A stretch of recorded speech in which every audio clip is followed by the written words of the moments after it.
안녕하세요 여러분, 아침 배달 왔습니다. 이제 월요일이 시작되는데 또 하나님께서 어떤 말씀으로 우리에게 힘을 주실지 너무 기대가 되지요. 저도 기대가 됩니다. 오늘은 이사야 24장이에요. 벌써 24장이에요. 66장까지 있잖아요. 그래서 언제 다 하지? 그랬는데 벌써 24장이에요. 대충 우리 구조를 잊어버리실 것 같아서 한번 보면요. 1장부터 36장까지는 크게 보면 심판의 이야기예요. 그리고 36장부터 39장까지는 역사적인 사실이 사파처럼 들어가 있고요. 39장에서부터 66장까지는 구원의 이야기입니다. 그러나 지금까지 보신 바와 같이 각 장에는 심판하시나 구원하시는 하나님, 심판하시나 구원하시는 하나님, 이런 구조로 되어 있습니다. 특히 앞부분은 이스라엘에 대한 심판을 얘기하고 있었고요. 그 다음에는 이스라엘 주변 국가, 열방에 대한 심판을 얘기하고 있었습니다. 그런데 오늘 24장은 좀 독특해요. 오늘부터 계속되는 27장까지는 작은 요한계시록적인 묵시가 있습니다. 이사야의 계시록이라고 할 수 있을 만큼 정말 세상 끝날에 대한 어떤 심판의 내용들 그리고 구원의 내용이 있습니다. 그냥 어떤 열방, 어떤 나라가 아니라 전 지구적인 심판과 전 우주적인 구원, 그런 거를 얘기하고 있는 것이 24장에서부터 27장입니다. 특히 오늘 24장은요, 심판에 대해서 얘기를 하고 있거든요.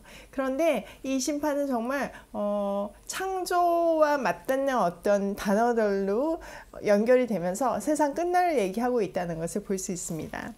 오늘 24장을 보기 전에 전체의 어떤 그 스케일을 좀 보면요. 심판의 어떤 정도는 세상의 파괴고요. 그리고 온 우주 전체의 파괴가 있습니다. 영혼에 대한 심판, 즉 악인에 대한 심판이 있습니다. 그리고 그 대상은요. 모든 땅이 포함되어 있고요. 모든 악인이 포함되어 있고요. 모든 나라가 포함되어 있습니다. 이 우주적인 심판 후에 어떤 결과가 일어나는지도 궁금하잖아요. 네, 악인이 완전히 소멸돼요. 그리고 하나님의 영광이 드러납니다. 그리고 마지막으로 하나님 나라가 완성되는 것으로 이 이야기가 마무리되는데요. 한번 한 줄 한 줄 읽어보면서 나눠보도록 하겠습니다. 정말 짧은 장인데 정말 전 지구적인 어떤 심판과 구원에 대한 이야기가 있다는 것이 참 신비합니다. 사실 요즘 제가 일하는 시간만 빼면 아침부터 밤 잘 때까지 이사야 생각밖에 없어요. 여러분한테 잘 전해야 되니까 어떻게든 좀 더 깨달아 보려고 되게 노력하고 있는데 성경을 파면 팔수록 더 많이 모르겠고요. 파면 팔수록 너무너무 신비한 거예요. 그리고 너무 재밌고요. 참 이 한 장 안에 그 많은 이야기가 있다는 게 제가 말을 하고도 믿기지가 않습니다. 1절부터 읽어보도록 할게요. 보라, 여호와께서 땅을 공허하게 하시며 황폐하게 하시며 지면을 뒤집어 엎으시고 그 주민을 흩으시리니, 이렇게 얘기하고 있습니다. 공허, 황폐, 이런 단어가 왔습니다. 뭐가 공허하다고요? 예, 땅이 공허해요. 여러분 창세기 1장 2절에 보면 땅이 공허한 그 상태, 천지 창조 전에 그 공허한 상태로 돌아간다는 얘기입니다. 완전한 심판 후에는 이런 완전히 없어진, 사라진 그런 상태가 온다는 건 거죠. 2절, 백성과 제사장이 같을 것이며 종과 상전이 같을 것이며 여종과 여주인이 같을 것이며 사는 자와 파는 자가 같을 것이며 빌려주는 자와 빌는 자가 같을 것이며 이자를 받는 자와 이자를 내는 자가 같을 것이라. 예, 모든 사람에게 임하는 심판이라는 거예요. 지고와 남녀노소 뭐 이런 구분이 없이 모든 사람에게 임하는 심판이라는 것을 얘기하고 있습니다. 3절 또 그 공허함이 나오는데요. 땅이 온전히 공허하게 되고, 예, 천지 창조 이전에 정말 그 공허한 상태로 돌아간다는 거죠. 온전히 황무하게 되리라 여호와께서 이 말씀을 하셨느니라. 네, 전 지구적인, 전 세계적인, 온 우주적인 심판임을 알 수 있습니다. 4절 땅이 슬퍼하고 세잔하며 세계가 세약하고 세잔하며 세상 백성 중에 높은 자가 세약하며 세계 세상 모든 백성 이렇게 얘기하고 있죠.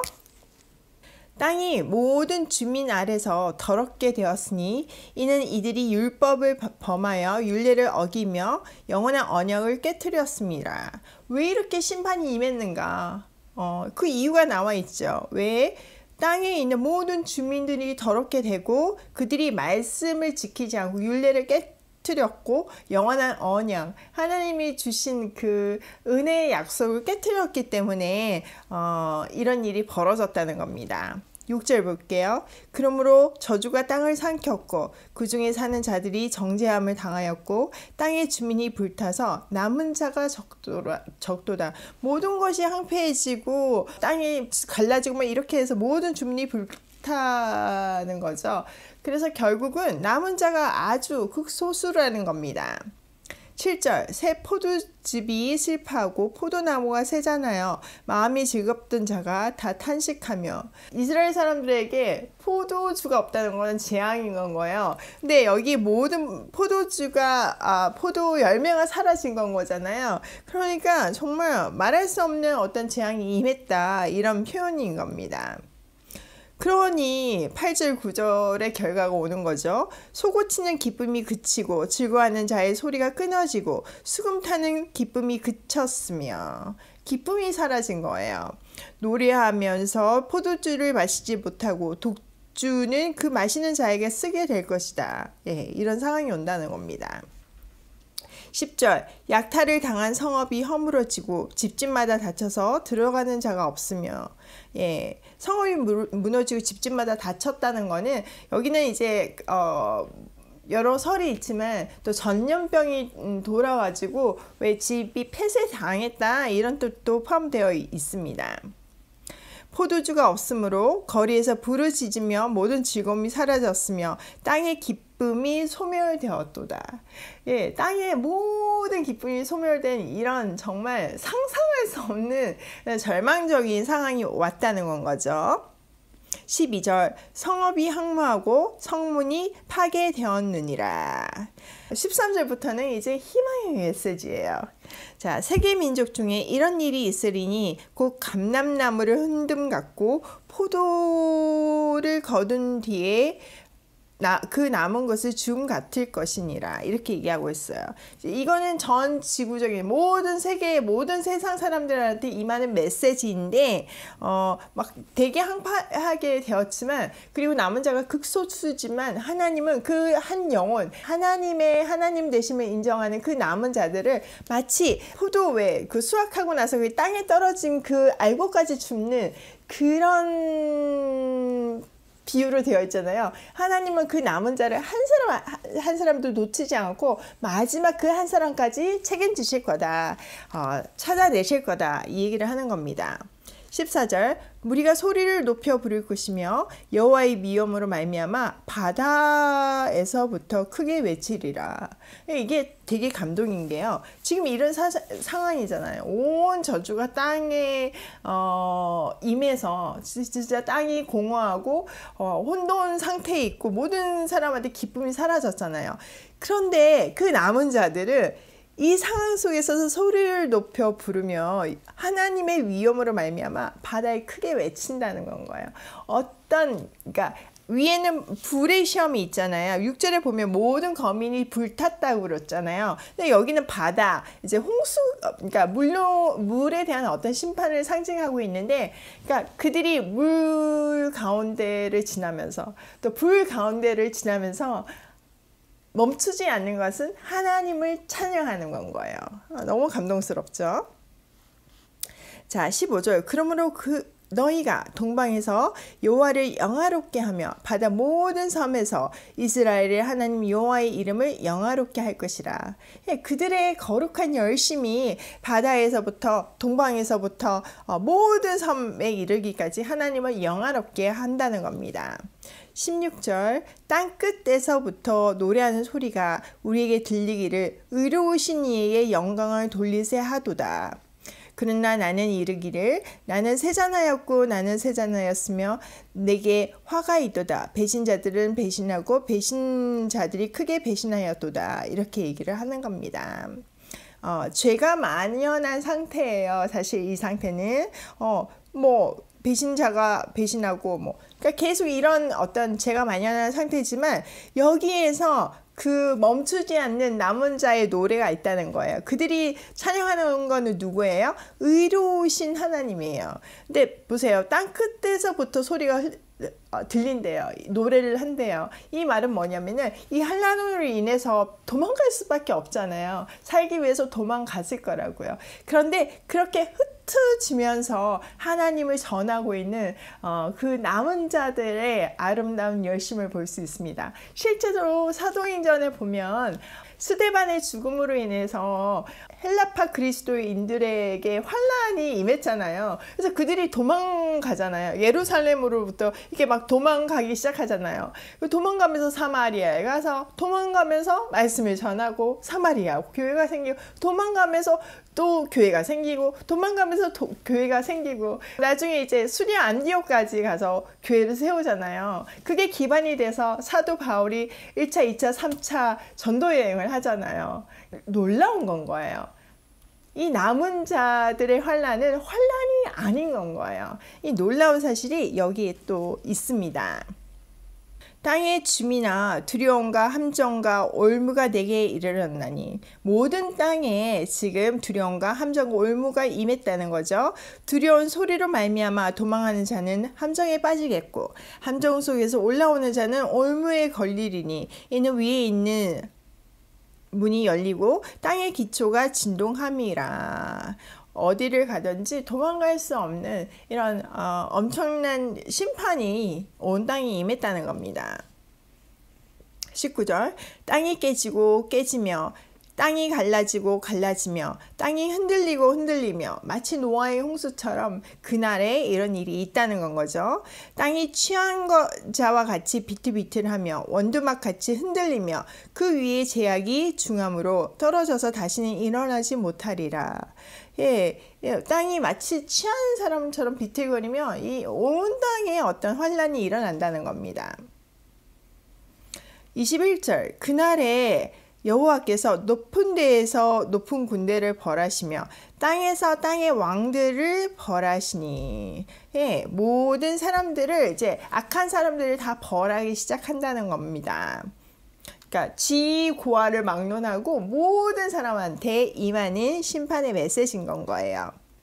그들이 재수가 깊은 옥에 모임같이 모이게 되고 옥에 갇혔다가 여러 날 후에 형벌을 받을 것이라. 사람은 다 죽잖아요. 그쵸? 저 여기서 돌발 퀴즈. 여러분 부활이 있잖아요. 우리는 지금 부활을 믿고 있잖아요. 그러면 악인들도 부활하나요? 네, 부활해요.